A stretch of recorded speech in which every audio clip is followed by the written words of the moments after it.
Welcome to the Flower Lounge, a place for conversations with wildly creative people and a little plant-loving wisdom to help you experience life in full bloom.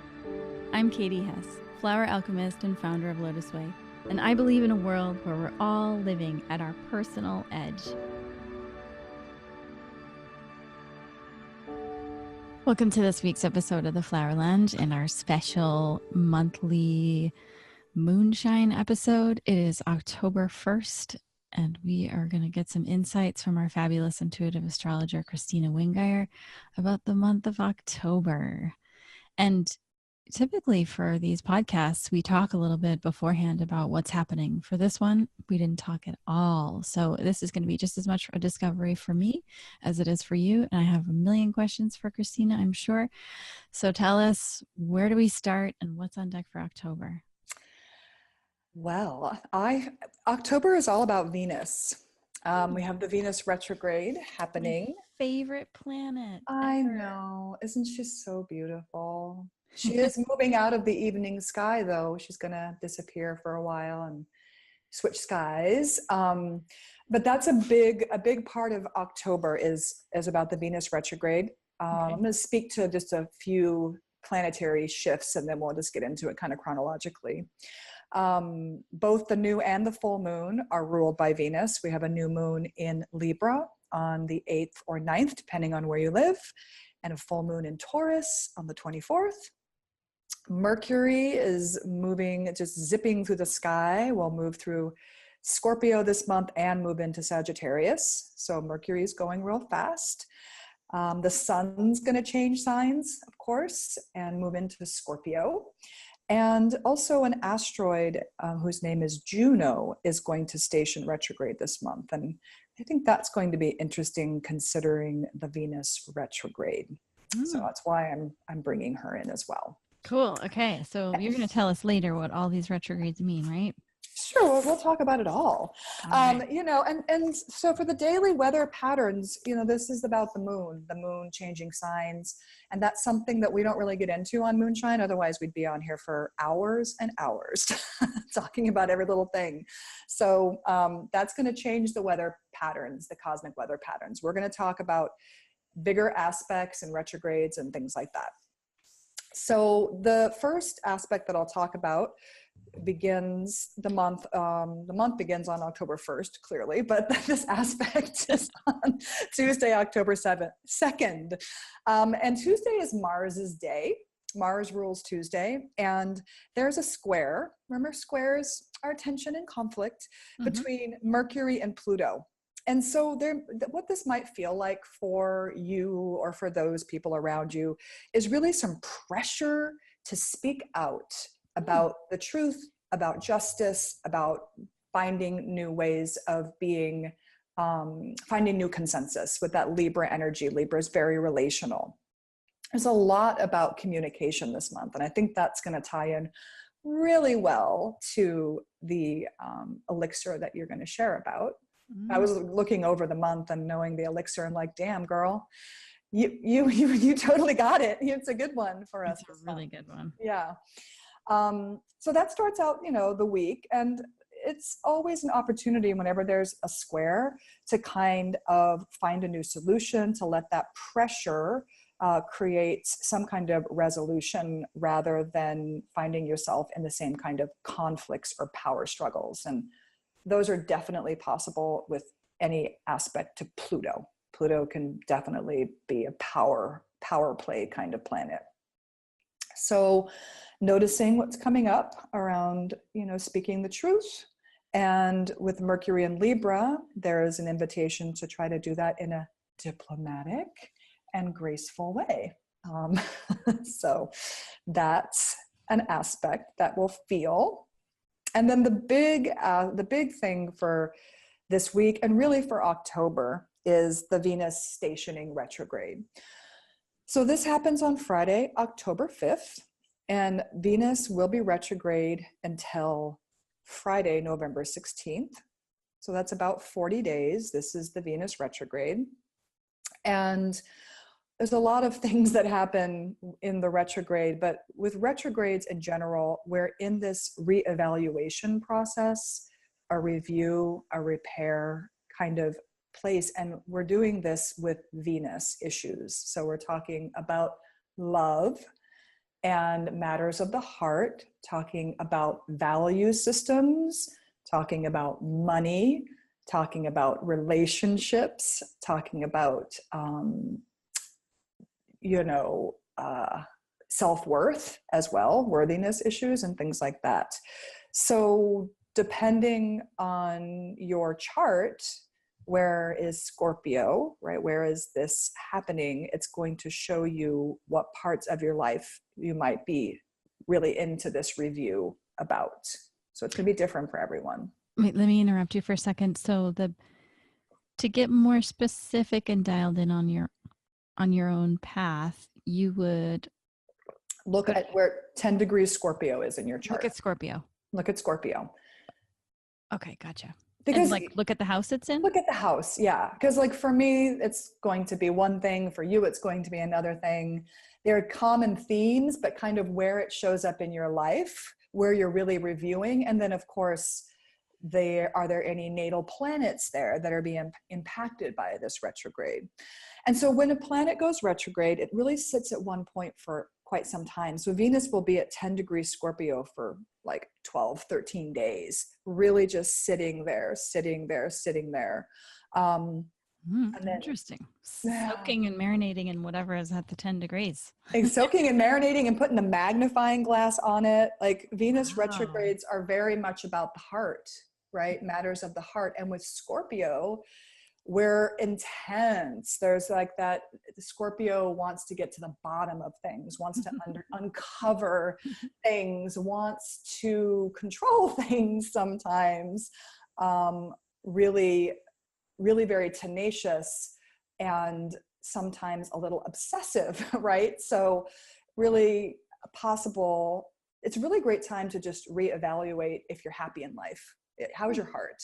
Does your heart feel happy? How are your relationships? How do you feel about yourself? How do you feel about your financial situation? And with the Venus in Scorpio, it really is time to look at where you might get stuck, where you might get involved in interlocks with people, power plays, struggles, possessiveness, control issues, either end of that, because that's Scorpio territory.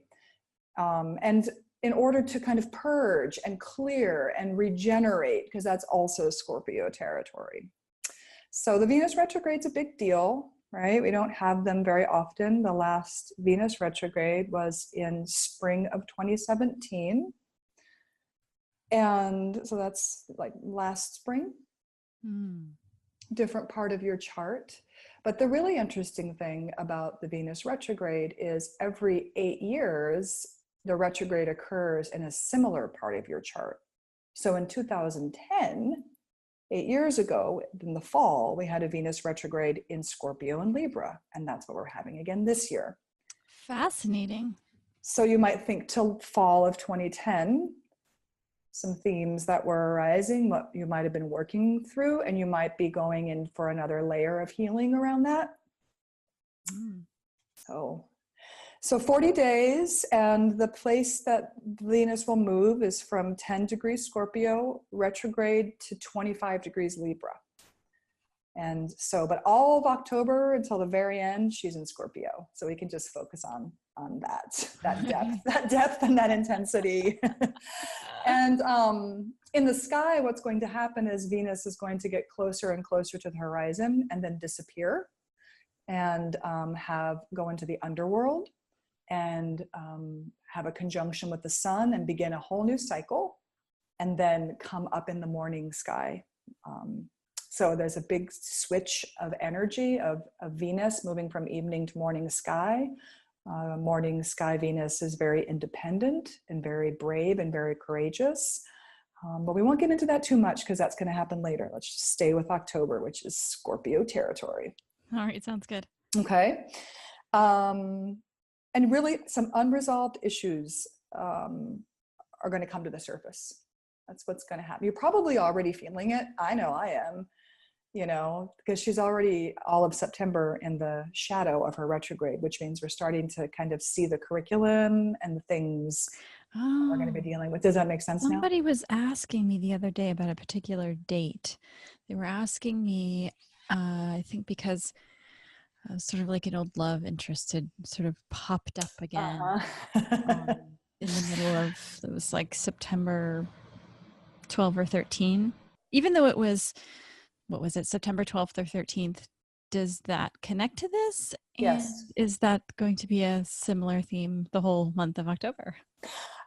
It's really not uncommon for old love, old people from the past, especially that we have a strong heart connection to pop up during a Venus retrograde. And in the shadow period of the retrograde, certainly, why not? Venus moved into Scorpio on September 9th. So yeah, I would say most definitely this is something that she'll be kind of considering a new resolution, reevaluating that relationship. And I don't have this experience, but from what I've heard, sometimes old lovers or old people will pop up and something very intense will occur during the retrograde, but then it kind of fizzles out afterwards. Sometimes it's like kind of coming through for final whatever, closure, push closure. Yeah. So yeah, I think she's got her Venus curriculum already lined up. I'll let her know. Yeah. So that is really a very strong theme all of August, right? Venus will be moving through Scorpio. And also, just as somebody who pays attention to the days of the week, I love that Venus stations retrograde on a Friday because that's her day. She stations direct on a Friday. That's her day. Both the moons in October are her moons. She rules both of them. So it just feels like she is making such a strong presence, such a strong statement, during this month. And I think that it's really important to pay attention to that in your chart. So all about love, matters of the heart, our value systems, relationships, self-worth, and money. Yeah. It's a lot of juiciness. Juicy. Venus is totally juicy. Venus is what brings things together. Venus has a very magnetic quality and attraction and kind of like this juicy kind of glue that wants to bring things together. And right now with the retrograde, it's like we're kind of unraveling and undoing and really looking to see, is this really feel like I want to be brought together with this thing? Or does the thing need a little bit of, do we need to like work on it a little bit and then come back together? So there's an undoing right now to get to the deeper truths, the deeper heart truths that are very much, just feel like it's buried treasure in the heart that we're kind of going for. And of course, with Chiron having just moved retrograde into Pisces, we're there, we're ready for it. We're ready for a big kind of cleansing and a purging and a regeneration with that Scorpio. So. In what way do the Chiron and Pisces prepare folks for that? I feel like the Chiron and Pisces, we're stepping back in to recognize how much we've changed and the healing journey we've been on since 2010. That's when Chiron entered into Pisces. And so just having moved in back retrograding into Pisces, it feels like we're just in kind of tender territory, kind of salt water, clearing out the wound. And I think it's really fascinating that happened in 2010 because this Venus retrograde is similar to the one in 2010 because of the 8-year cycle. So that's going to be a big year to kind of reflect on in general around wounds, around love, around places where you get in your own way with that Scorpio energy, because that can really happen. And really with all the water, inviting in flow, a thawing, a moving, a releasing, a cleansing energy to help kind of purify the heart even. That's great. Love that. Yeah, it's good. It's a big deal. So that's a Friday. We'll have an interesting weekend. And then Monday, October 8th in the States is the new moon in Libra. And I want to look at the chart while I talk about this. So Libra is one of the signs that Venus rules. So again, Venus is very present in this new moon. So the sun and the moon are in Libra, and that's really highlighting relationships, and also how the balance of give and take and receiving and giving in relationships, that's really being highlighted by the Libra energy. And the sun and the moon are also conjunct a dwarf planet, sometimes called an asteroid, whose name is Ceres, the Great Mother. And so this is really showing us or asking us to look at how we are nourished by the relationships that we're in, and how we are nourishing others in the relationships that we're in. There's a real big theme on that nourishment, and really, trying to, with Libra energy, we're looking for win-win scenarios. We're not looking to become doormats for other people. We're not looking to dominate. We're looking to try to find some kind of harmony and balance in relationships. And that's a tricky thing, because we're all very different. We all have different needs. Like, what do they call those? The 5 love languages kind of thing, right? Like, what makes me really feel loved, and does that make my partner feel loved? Probably not. I think we have different love languages. And so, can you speak your partner's love language? Are you able to articulate your own love language, right? So that people are feeling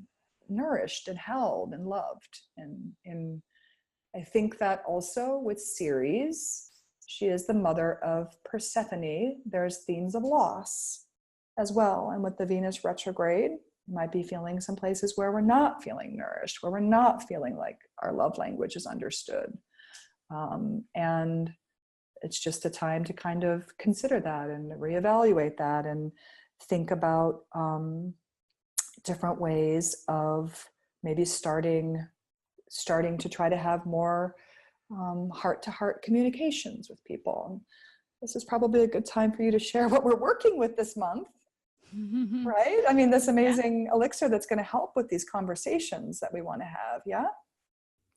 Yeah. So Stream Orchid is this incredible orchid that we found in the southwestern tip of South Dakota. And this the only place where you can find this flower in South Dakota. It's at this warm springs.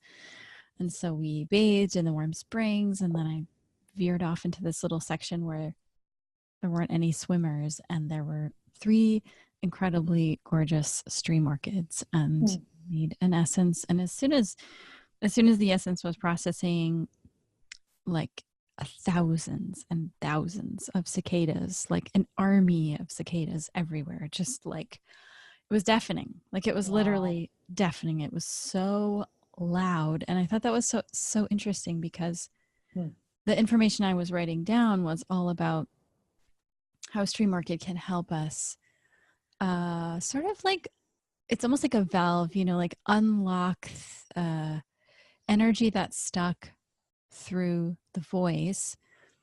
But it's not the kind of thing like, oh, well, I have this past experience and I have to tell people about it. It's not in a way that you have to express it necessarily. It's simply just opening up the gate at the throat for us to be healed. There could be, past experiences that are still affecting you energetically or are stuck somewhere. And this is a way to open up the throat, be it humming or singing or mantra or speaking or vocalizing or screaming while you're in your car, or like singing super loud to music as you're driving or you're in the shower or whatever, as a way to really move the energy, as well as getting a deeper understanding of sound healing in general. Like, you might be listening to the birds, or noticing the way that listening to the wind chimes is affecting your body. And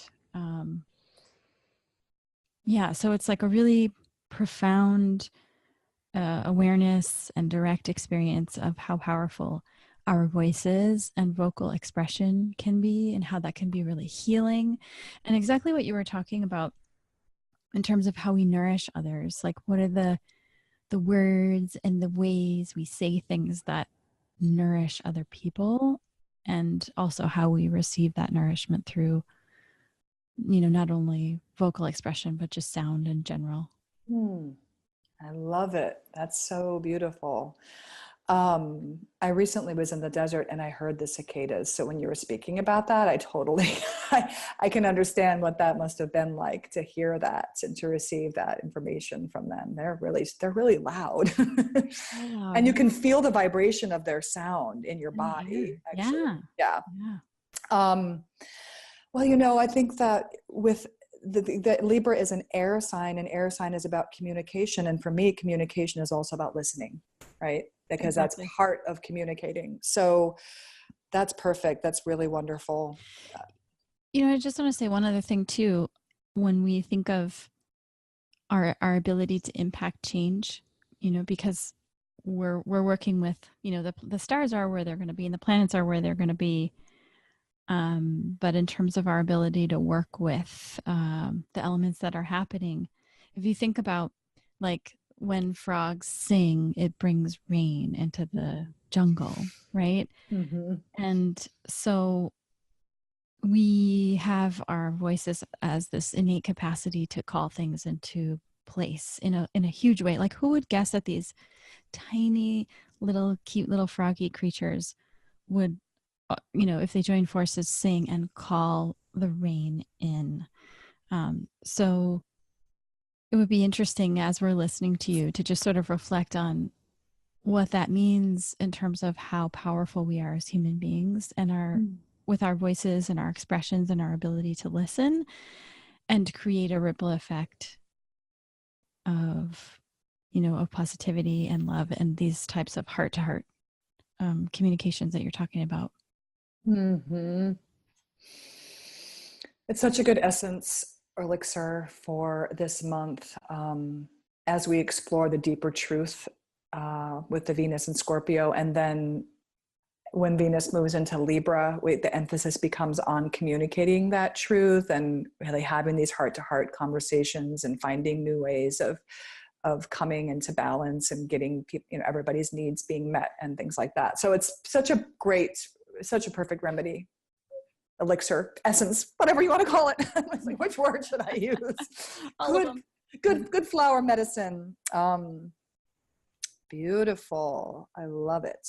There's a lot of other things going on with the new moon, but I'm not going to get into all of it. Let's keep it simple this month. And we're just going to talk about that series aspect. And, you know, there's lots of things, and lots of things are coming up from the surface. So just being able to listen to what's the voices in your head, what you're hearing, what you're noticing, what you're hearing yourself saying, what your reaction is, if you're feeling jealous, if you're feeling triggered, if you're feeling lonely, if, you know, all of these things, and how are you working with what's arising.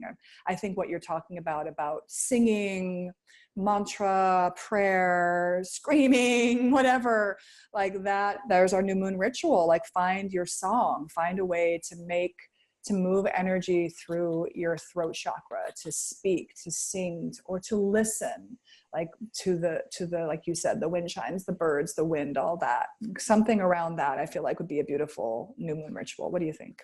Perfect. I love it. I've been singing really loudly in my car when I'm driving home. Me too. I do that.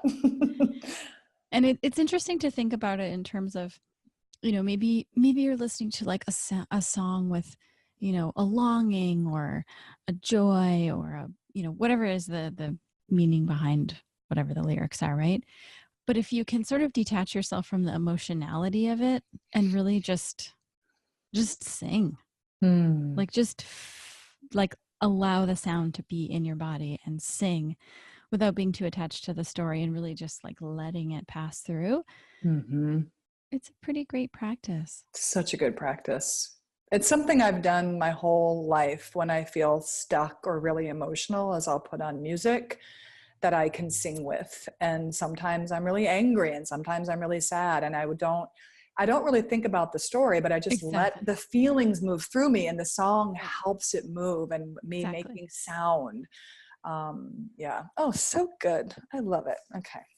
All lined up. How perfect is that? So, okay. So that's the new moon, and the beginning of the lunar month. And then on Tuesday, the 9th, we have a sign change with Mercury moving into Scorpio. So this is deepening the conversations. There's also the possibility of intensity and kind of obsessing.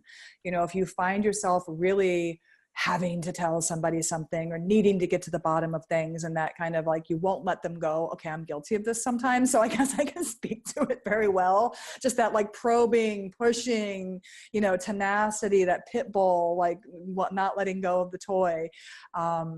It maybe, and you're not getting results when Mercury's in Scorpio. Like, you want to talk about things that matter, deep things, but watch out for the tendency to kind of get really stuck and fixated on needing to be heard and needing somebody to hear your truth, you know, because sometimes that can feel very aggressive when you do that to somebody. And I think that we're being invited into learning how to new ways of communication. And are you able to listen to me? I need to speak to you about something that's very intense, and I need, you know, just asking for what you need even. So, You know, that's been coming up a lot lately. And I just actually recorded something about how when we have some sort of emotional intensity and we tell someone else, that the telling of someone else brings it from the mental into the verbal state. Mm-hmm. And that actually prolongs the intensity that we're experiencing. And so one other practice I'll just throw in there that folks could play around with is when you notice yourself wanting to sort of vent to someone. And I'm like so embarrassed as I'm saying this because I just did this yesterday, and I got to the end of the day and I was like, oh boy, I need to follow my own advice. That was really interesting. Poor Taylor. I like vented on her for like 15 minutes about the situation. And afterwards, you know, I just sat quietly. And that's what I should have done from the very beginning, is just take all that little bundle and just sit quietly. And then after sitting quietly for 15, 20 minutes, you let it all sort of ripple through you, and then you feel differently. So, but I noticed that there's you know, as Americans, we have a tendency to like want to vent or tell someone always when there's intensity. And it's a really interesting practice to just sort of keep it buttoned up for a little while and let it pass through, because the intensity will pass faster, and the wisdom and the clarity that arises after the intensity dissolves will arise faster. So it's like you get the reward at the end faster. So it's just something we can, and not to say that we shouldn't have deep, meaningful conversations, but if you notice there's a lot of intensity of emotion, then maybe just wait for 15 minutes. Yeah. or sing a song about it to yourself. Right. I mean, you know, because I will, sometimes when that happens to me, I will try to just, and I feel like for whatever reason I need to speak it. I'll speak it in a song to myself. I will talk to myself. I will talk to an inanimate object. I'll talk to the dog. You know, I mean, sometimes that's a way that but I will try not to do it to the person. I have to admit that, you know, it's hard for me sometimes to be quiet if I have strong feelings. Well, even if it's not to that person, right? Like I was talking about a situation to Taylor about something that had nothing to do with her. Yeah. But you're still going to feel the intensity from that other person. Oh, totally. Yeah. One thing that I also like to pay attention to is if I find myself, sometimes when something intense happens and I feel like I want to share it with somebody to be heard, to be witnessed, but then I find myself doing it to multiple people, like over and over again, like you're saying, that prolonging of it. And I'll notice that it'll be like the second or the third time through, and Kristina, you're spinning the story now and you're making it last longer. And that's really, you're carrying it forward by continuing to talk about it. So yeah. So we're working with these balancing communication, figure out ways to have your words be powerful, have them be true, have them be deep, have them be silly, have them be light and fun, but not to get stuck in the same patterns of and habits that we can be in, I think. Right? I think also to know when to communicate things is really key, right? The timing. And it's so interesting we're having this conversation, because just yesterday, the whole little venting period was simply about, do I communicate this to the other person or not? Mm-hmm. And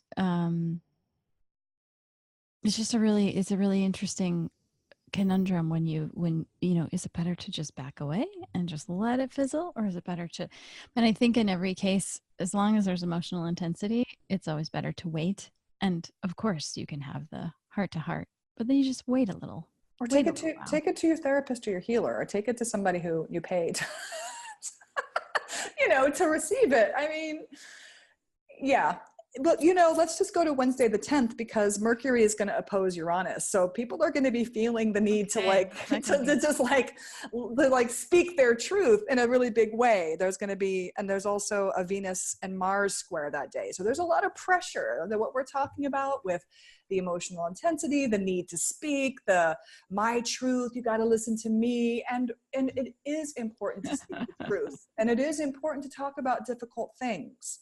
You know, the more we can be grounded when we do it, the more we can actually be heard. It's when, you know, when somebody's really like all ratcheted up, it's kind of hard to want to like listen even, you know? Right. And we get emotional. Life is hard. Our hearts get tugged. We feel the pressure, and we need to be able to speak. We need to be able to share our truths. We need to be able to let the intensity move through us. I say, make up a song. I love to make up songs. They're sometimes not very nice, but I will sing them anyway, just to process through me what I need to say, and maybe to, you know, not necessarily to the person who I think needs to hear it. Because, you know, whatever, we all got to find our edge with this. But I do think that timing, like you spoke about it, is really important. And there's going to be, I feel like this month, there's going to be a desire to kind of purge verbally. I think a lot, and this is the last month that Jupiter is going to be in Scorpio. Jupiter is going to change signs in November. So we're finishing up that, you know, and there's a lot of things coming to the surface in the collective. There's a lot of speaking out, which is important for change. Yeah. It's a very tense time, and there's a lot of emphasis on how we use our words. And I love it. Yeah, this week is just a little bumpy, I'd say. And then on Thursday there's a Sun and Pluto square. So again, these power struggles, this kind of like need to kind of purge something, to revitalize. Just that whenever Pluto's involved, we're digging in the muck, kind of, and really trying to figure out, either we're caught in a power struggle, or we're trying to figure out how to not get caught in a power struggle, right? If you're becoming more aware. And this is the day that Juno turns retrograde. Okay. So Juno is an asteroid goddess, and she's kind of about marriage and contracts and sacred relationships. And since we're in the Venus retrograde this month, and we're dealing with all these matters of the heart and relationships, there's just a double emphasis on that with Juno going retrograde. And she starts her retrograde in Gemini, a very chatty sign, if I do say so myself, and then moves back into Taurus. So just noticing the conversations that, or what you're hearing in your head, or what you're feeling the need to say around all those issues, partnerships, contracts, marriage. Well, what's Juno about? I don't remember what Juno's about. She's about marriage. She's about sacred partnerships. Gotcha. Yeah, that she's kind of like the goddess of marriage, whatever that means to you. But one-on-one relationships. She was Jupiter, aka Zeus's wife. She's also known as Hera, depending if you're Greek or Roman stories. She was pretty angry. She was married to someone who did not respect her, did not find herself on equal footing. And that's what she really wants, is that equality in relationship. And she was very angry and spiteful. And, because she was dissed by her husband, like all the time. He was cheating on her nonstop in front of her face. It was really hard for her. So again, jealousies, insecurities, places where you're feeling like your relationship's not right, it's going to be coming up. And if you don't in partnership with somebody, it might be old relationships you're reviewing. It might be your own relationship to yourself, because we have all these parts of ourselves that we're, kind of balancing. So it'll show up somewhere. I am sure of it.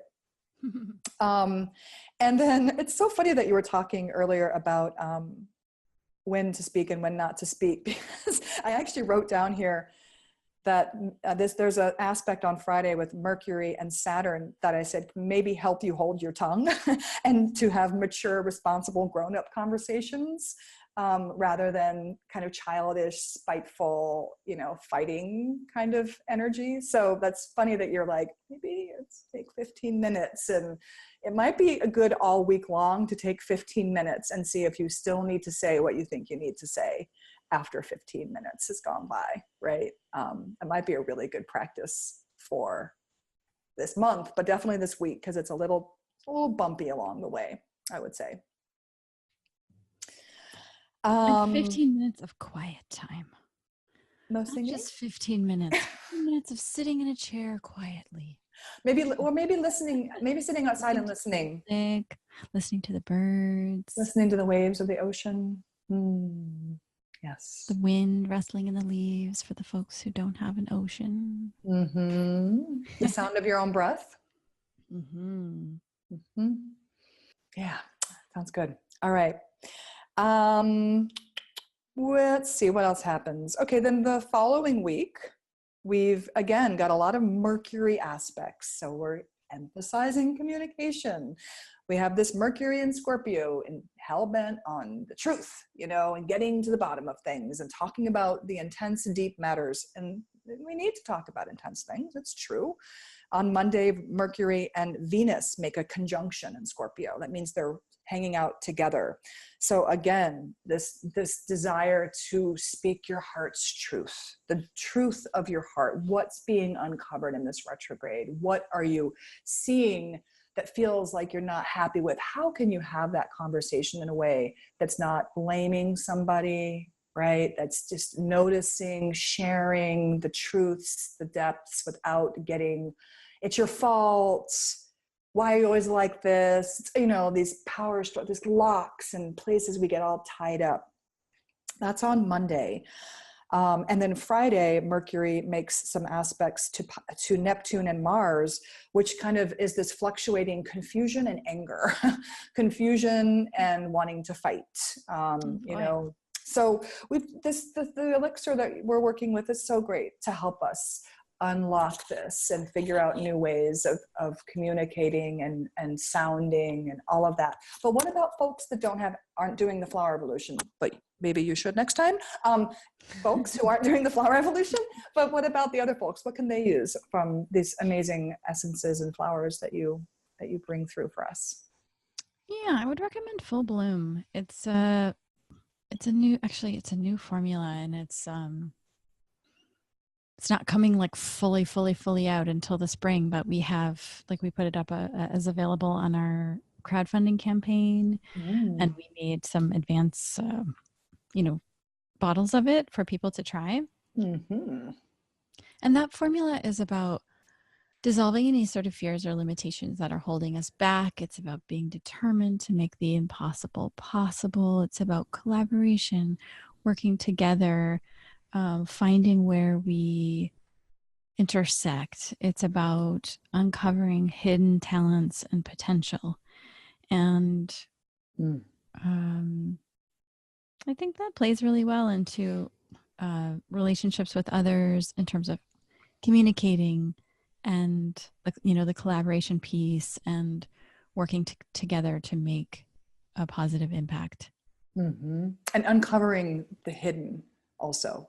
That's very Scorpio, uncovering what's hidden. I like that. And it smells good. I have the spray. It smells amazing. I haven't tried the elixir yet, but so yeah, and the crowdfunding, that's a really wonderful way to get to try this wonderful blend, because I'm so excited for your new space. It looks like things are coming together and lots of change. Lots of transformation. I can't wait to have a live event there. Star watching, moon shining with you. That'll be fun. Yay! High speed change. I love it. And if anybody listening is even remotely interested in meditation, I made my first. This is like what I'm the most excited about. I made my first. It's like an hour-long audio course in meditation and mindful awareness, and it's just the basics, and it's super simple and super lovely. And there's instructions and there's little guided parts that are literally no longer than 5 minutes. So if you only have 5 minutes to meditate, you can just hit play. There's, I don't know how many tracks there are, maybe more than 15 tracks or so. And so I just wanted everybody to have that because it's just such a powerful method. So we made that as like the first tier, of donation for $10. That's what you get. And any level that you participate in terms of contributions, that's what you get, because everyone should have that. It's a fabulous tool to have in your back Yay! pocket on your iPhone. And it's so nice to hear your voice also, because we carry powerful medicine with our sound current. And so I have, experienced your meditations. We often do them before we record, and, the sound of your voice is very healing. So that is so beautiful, Katie. Congratulations on that. Thank Yay. you. Thank you. Yay, I love it. So you know where to go, right? Is it on this lotuswei.com? People can crowdfund, or do they need to go somewhere else? Is it just on the website? Lotus, just like right up at the top, Okay. there's a little teeny tiny banner. You can find Cool. it from there. Yay, teeny tiny banner. And the teeny tiny banner. Did you see the video, the latest video? Like showing? I watched it on YouTube. I mean, not YouTube. What do you call it? Instagram. What do you call it? Yes, I did. I love I loved when you were dancing on the table. You're like an amazing dancer. You really are. You are. Don't shake your head at me. I love it when you sneak that out. It's such a fun side of you. It's such that Leo moon. Okay. All right. So, the week of October 22nd, we're ramping up for the full moon this week, okay? And some things happen this week that we need to pay attention to. The sun moves into Scorpio on Tuesday. Okay. Yep. So whenever the sun is in Scorpio, which is a month out of every year, the sun is like moving into the underworld, right? We're healing old wounds, we're uncovering the shadows, we're investigating the deep emotional bonds, and it's all scorpionic and death and rebirthing, and Venus will be invisible at this point because she's going to be making her Kazemi this week. So she's in the underworld. So we're really in a big transformational time of great alchemy this last bit of October. Wonderful. The Monday of that week, Mercury and Pluto make an aspect that will, I think, help give you mental strength under pressure. Which will be good, because whenever there's a full moon, we feel the pressure building, like just literally the tides get higher, not only the tides, but actually the crust of the earth responds to the gravitational pull of the moon. So our bodies were made out of the same materials as this planet. So we feel the pressure, our barometer, right? Our weather. Did you ever notice that your plants bloom more often on full moon as well? I'm not a gardener. I'm a plant. Yeah, but you see them all the time. You go on walks all the time. You should check it out. So I do. Yeah. And the anemones. That's true. Those are my plants. Those are my little flowers, my little sea flowers. They're so beautiful. They are, but they do. And I love the plants that bloom at night. Actually, the night blooming plants that bloom, they're just so cool to consider what forces open. Yeah. So underworlding, okay. Right? We're underworlding. And when the sun moves into Scorpio, what happens right away is there's an opposition to Uranus in Taurus on that Tuesday. So there's a little wild card energy. Uranus is, always a little shocking. Uranus's ultimate goal is liberating you from your own self, like liberation, authenticity of what's happening in the moment, the deeper truths, very much coming to a head, right? As we move toward the full moon, which is on Wednesday. So there's pressure building this week. Just know this. And the full moon itself, let me go ahead and look at this chart now. The moon will be conjunct Uranus for the full moon. So there's that electric intensity kind of energy of Uranus. It's like lightning. It's the nervous system gets affected very much with Uranus aspects. And being that the moon is in Taurus, we're having a big emphasis on the body and embodiment and taking care of our bodies, giving our bodies what we need so we can especially stay hydrated, you know, and because so you can move, that energy can move through us and not like blow out our circuits, because that can happen with strong Uranus aspects. And with a Taurus full moon, again, ruled by Libra, it's always a great time to be with your sensorial self, the five senses. Make a beautiful meal and enjoy it, a nice long bath, an oil massage, a walk in nature. Taurus energy can be very slow and steady and stable. And so that's going to be shook up a little bit by the conjunction with Uranus. And so really setting yourself up to handle any pressures that might come your way, you know, taking care of your body and is a top priority always, on all the time, but with the full moon and with this full moon. And then the sun is conjunct Venus. So there's a lot. So the sun is conjunct Venus, the moon is conjunct Uranus. There's a lot of pulling, right? The sun and the moon pull in opposite direction from the full moon, and matters of the heart, and this like, you need to, it's my truth and me and what I need, and I got to get free. So there's going to be this pulling of energy. And there's also the sun and the moon are square the nodes of fate, the nodes of the moon.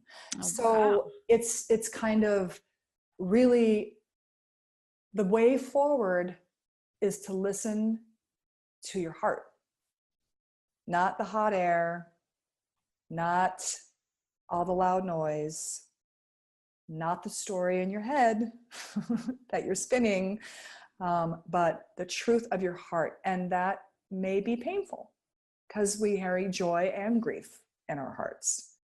And this is going to be very revealing around your heart and kind of, again, your satisfaction in life. We're going back to the Venus retrograde, the big theme for this month. How is your heart? Are you feeling like you're moving forward in a way that honors the truth of your heart and the bravery and the courage to speak that truth, even if it's to a bird or to the breeze or whatever. I think that's going to be important for this full moon. Anything from you? No, I'm just taking it all in. Mm-hmm.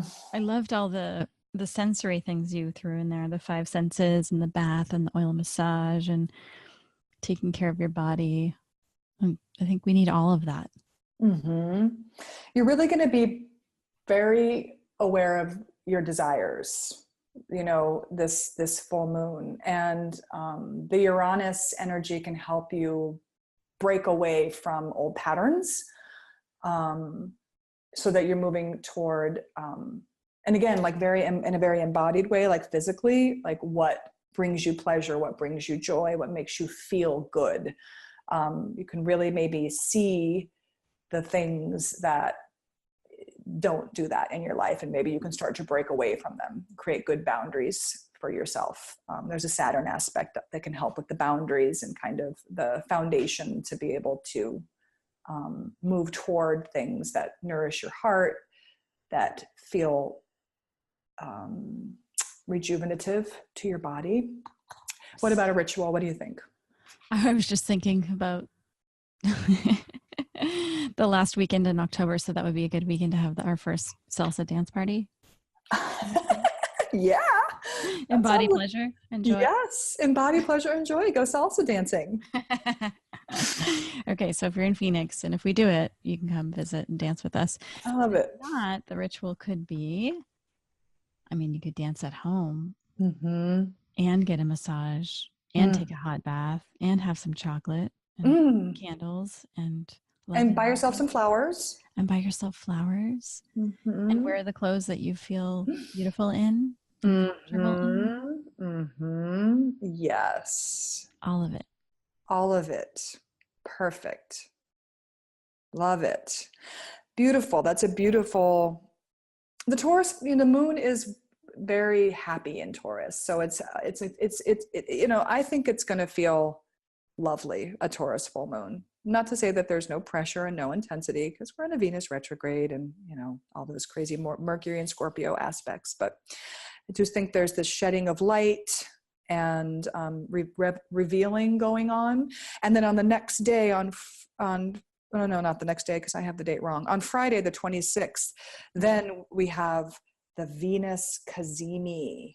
Remember we always talk about the Mercury Cazimi? Yeah. So this is when Venus and the Sun make their exact conjunction, and in Scorpio, it's the beginning of the new Venus cycle. So Venus is in the underworld. She's hidden from view. She's making her sky change. Whenever the planet comes Cazimi with the Sun, it's a purification.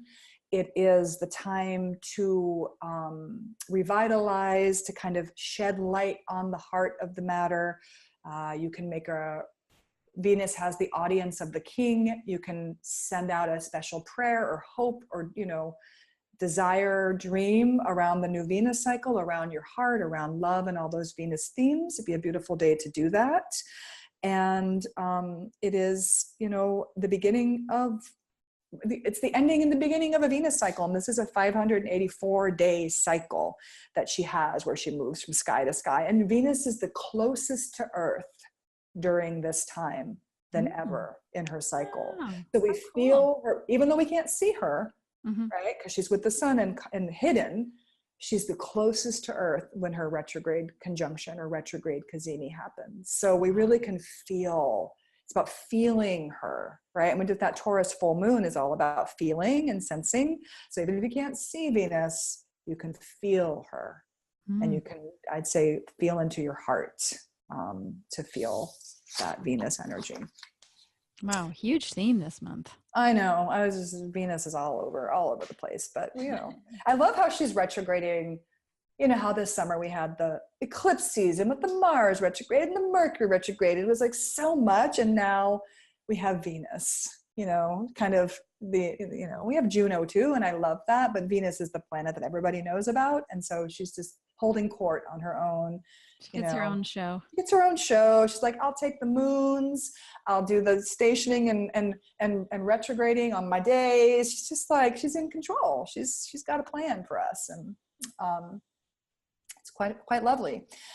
And then we're gonna, you know, kind of end the month with on I think on Saturday there's an aspect between the Sun and Saturn on Saturday that I think can really help getting some good boundaries, pulling something into focus, some kind of clarity and some kind of reality and some kind of like understanding of what to do with what's been coming up in the Venus retrograde. And on that full moon, that Sun and Saturn aspect can help us do something with it, even if it's a new, you know, just articulating a new boundary, or just we see something more clearly and kind of not with rose color, the reality, you know, just real, the truth, and taking responsibility.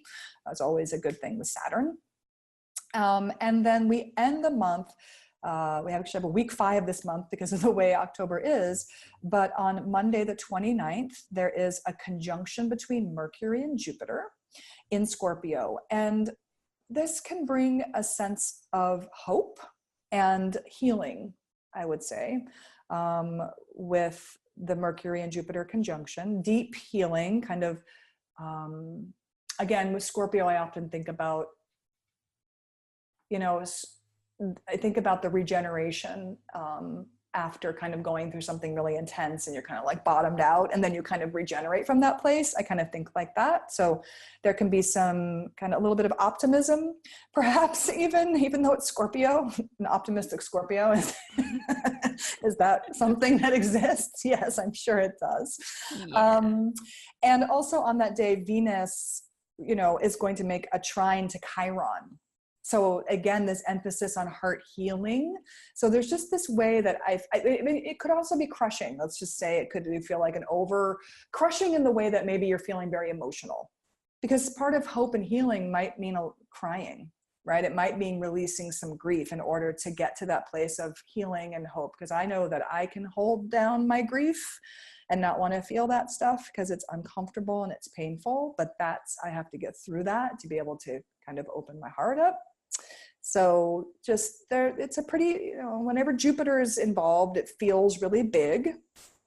And with that Chiron and Venus trine, I think it will help things flow, let the emotions flow. And then on Tuesday, Mercury changes signs again. So now Mercury will be moving into Sagittarius. So going from the deep waters of Scorpio into the like fiery Sag energy. And it's kind of like a very scattered, very like, expansive, very fast, very fiery. And so just notice your thought process, notice your communication style, how that might shift with Mercury's sign change. What day is that again? On the 30th of October, Tuesday. 30th, gotcha. Mm-hmm. And then on that same day, Venus makes a square to the nodes, kind of like that full moon did. And it's really, again, just like staying true to your heart's values.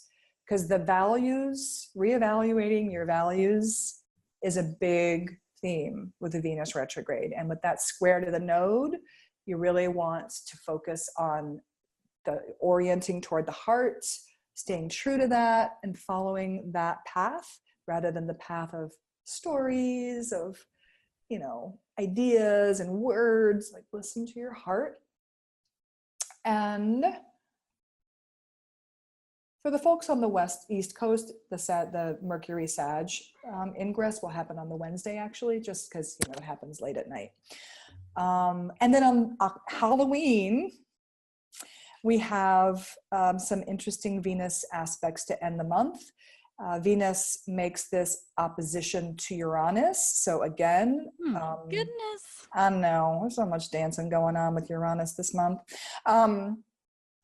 Whenever you have an opposition, there's two things I feel like can really happen. You can feel tugged in two directions, like a tug of war, but you can also see very clearly what's opposite you. So I think that there's an opportunity to very much see clearly your needs, that have been coming, that you've been working with and identifying all month long with the retrograde. And you can see them clearly, you can articulate them. And then Venus changes signs that same day. She moves into Libra, where the retrograde is going to start to emphasize a whole new part of your chart, to really emphasize relationships, win-win compromises, communication. So we've done all of the Scorpio work with the Venus retrograde. Let's get through some of that stuff so that when we get to the Libra, we can have these more, productive and balanced communications. The Scorpio time is not a time of great balance. Sorry, it's just not. But the Libra energy wants that harmony. You don't want to be a doormat. You don't want to compromise yourself because you want to make sure everybody else stays happy. Like, you have to watch that shadow energy with Libra. But there are ways, like, we all need to make compromises, right? We all need to bring balance and harmony, new types of harmony. And that's the end of the month. Wow. That's a lot. It's a lot.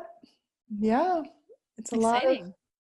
It's a lot. And it's also, it feels like the same kind of themes over and over again.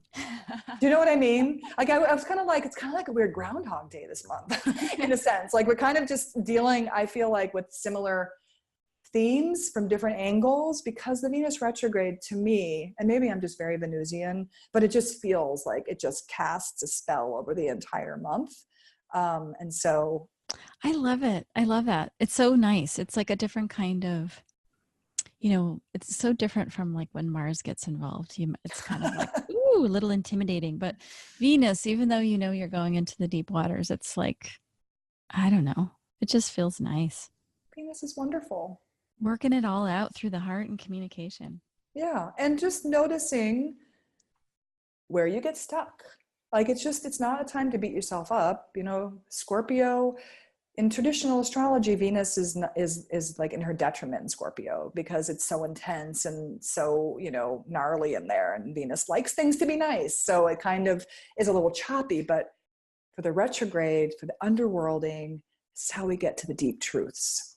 So, so that means the deep truths about where we self-sabotage as well. Love it. Yeah.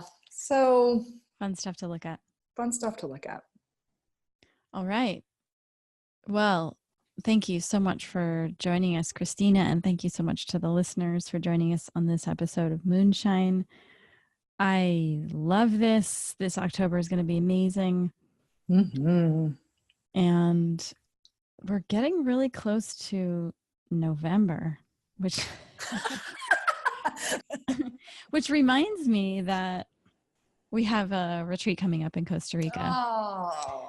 And you should be there, Kristina. I know. And so from the 10th to the 17th, if anybody wants to join us, there are a few spots left because we had a couple cancellations due to health issues.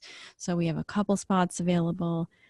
I'm thinking about soaking in those incredible tide pools that have so much salt. You can relax every last muscle and just dissolve into the great ocean.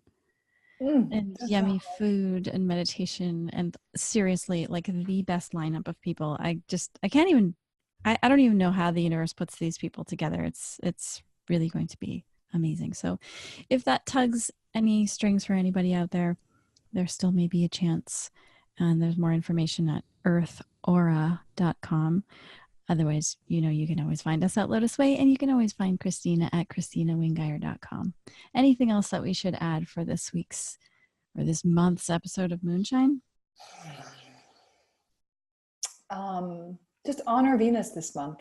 Honor beauty, honor love. Treat yourself. Beauty, love, beauty, flowers, money, relationships. Fun. Yeah, it's good. It's a good, beautiful time. It's deep. It's deeply transformative. It's heart, emotional alchemy, is what's happening, and it's a purification. It's really a good thing. I'm already kind of dreading it because it's like already happening and it's hard, but it's good. It's good. It feels good too. Hard is good to me because hard means I'm growing. And hard means that I'm expanding and I'm challenging myself. And exactly. Not like I want to struggle all the time, but this is an important retrograde. And I think that it's going to be very revealing. So it gives us so many opportunities to show up for ourselves and to just keep being there with ourselves and keep being our own best friends. Yeah, exactly. Thank you. Thank you, Katie. And thank you everyone for listening. We love it.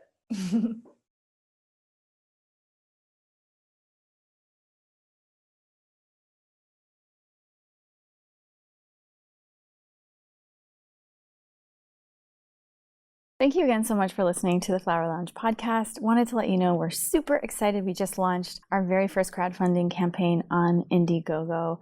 Any contribution helps, even if it's $1. We just would love to see your name on the contributor list. It warms my heart to know that there are so many people contributing to this vision that we have. You can check that out on our website and find the crowdfunding campaign from there at the top of the page.